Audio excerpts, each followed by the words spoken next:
Opportunity card নাকি house building? Hello everyone, welcome to my 1 minute solution series. Opportunity card.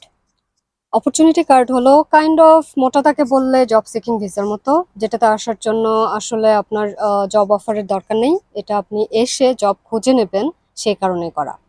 এটা সাধারণত 1 বছর দিয়ে থাকে। আর চলুন জেনে নিই আসছে কি কি লাগবে। অপরচুনিটি কার্ডের জন্য সাধারণত দুইটা রুট ফলো করা হয়। একটা হচ্ছে যে আহ, আপনার ব্যাচেলর করা আছে এবং রিলেভেন্ট ফিল্ডে আপনি জব করেছেন, সেটা দিয়ে রুট 1। আর রুট 2 হচ্ছে পয়েন্ট সিস্টেম। পয়েন্ট সিস্টেমে যেটা হয়, আপনি যদি জার্মান ল্যাঙ্গুয়েজ পারেন, আপনি যদি আইএলটিএস দিয়ে থাকেন, আপনি ভোকেশনাল কোনো ট্রেনিং করেছেন, তারপর আপনি প্রফেশনালি কাজ করেছেন অনেক বছর, এইভাবে একটা দুইটা তিনটা করে পয়েন্ট অ্যাড হতে থাকে। সেক্ষেত্রে 6 পয়েন্ট লাগে অ্যাপ্লাই করতে। অপরচুনিটি কার্ডের জন্য আপনাকে ব্লক অ্যাকাউন্ট দেখাতে হবে। এবার আসি হাউস বিল্ডিং কি।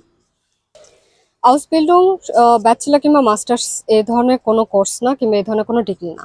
আসলে হাউস বিল্ডিং হচ্ছে ভোকেশনাল ডিগ্রি, কিংবা সহজ করে বললে ডিপ্লোমা কোর্স কিংবা পলিটেকনিকের মতো একটা জিনিস। আর এটা করতে যেটা লাগে সেটা হচ্ছে যে মিনিমাম B1 লাগে, B2 হলে ভালো।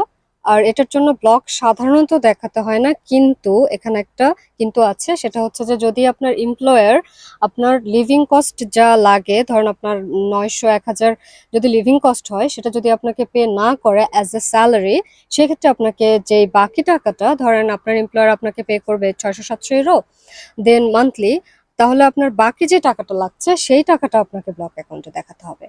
আর সব থেকে বড় পার্থক্য এখানে আরো একটা আছে, যে অপরচুনিটি কার্ড এবং হাউস বিল্ডিং এর, সেটা হচ্ছে যে অপরচুনিটি কার্ডে যখন আপনি আসছেন, আপনার একটা ব্যাচেলর কিংবা মাস্টার্স ডিগ্রি আছে এবং প্রফেশনাল কোয়ালিফিকেশন আছে, তখন আপনার স্যালারিটা একটু হায়ার হবে। হাউস বিল্ডিং এর স্যালারি, হ্যাঁ, হাউস বিল্ডিং করলে মোটামুটি জব একটা সিকিউর থাকে বলা যায়, কিন্তু স্যালারি অনেক কম। আপনি এখন বুঝে শুনে সিদ্ধান্ত নেবেন।